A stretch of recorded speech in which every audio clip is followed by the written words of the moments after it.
You've probably seen hundreds of ads claiming a VPN will make you 100% invisible online.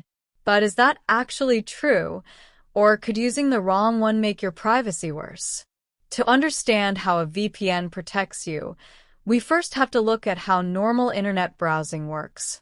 Whenever you type in a URL, send an email, enter a credit card number, or input a private ID online, your data travels across public networks to reach its destination.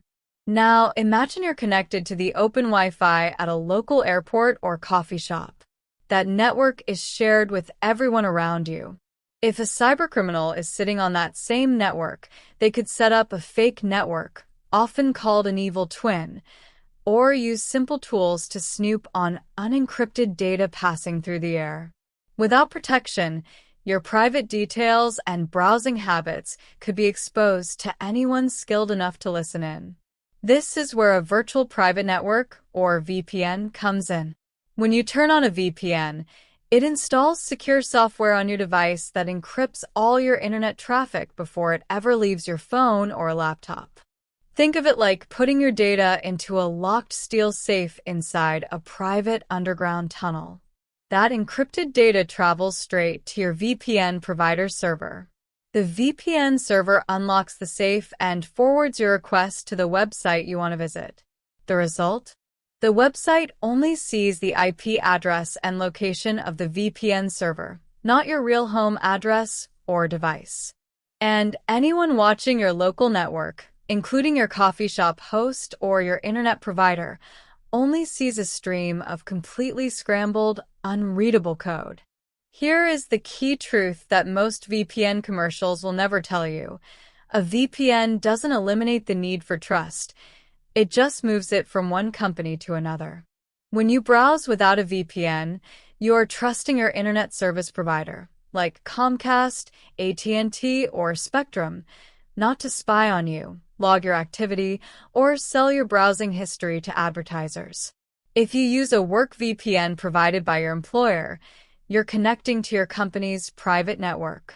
But remember, a work VPN is built to protect the company's internal security and track corporate compliance, not to give you personal browsing privacy. And when you use a commercial VPN, you are trusting a private company with all of your unencrypted internet traffic. You are hoping they live up to their no logs policy. This brings us to a major warning about free VPN apps. Running thousands of servers costs millions of dollars.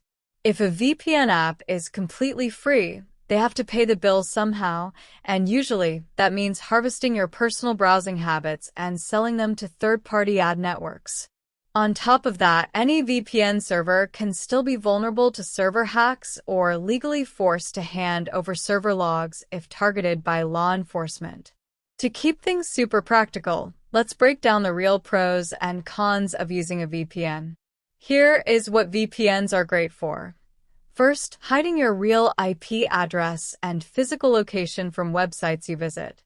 Second, bypassing geoblocks to watch region-locked streaming content or access restricted websites while traveling.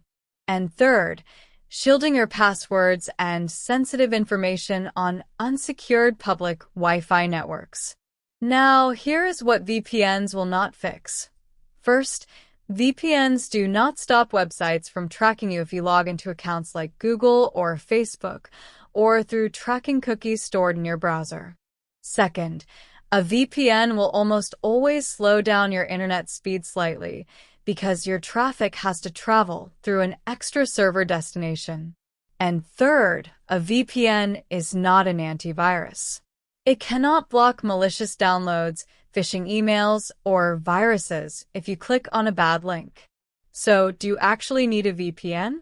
Here's the bottom line. Because almost every major website today already uses built-in HTTPS encryption, that little padlock icon in your browser URL bar, a VPN isn't a magical privacy shield that you need to leave turned on 24/7.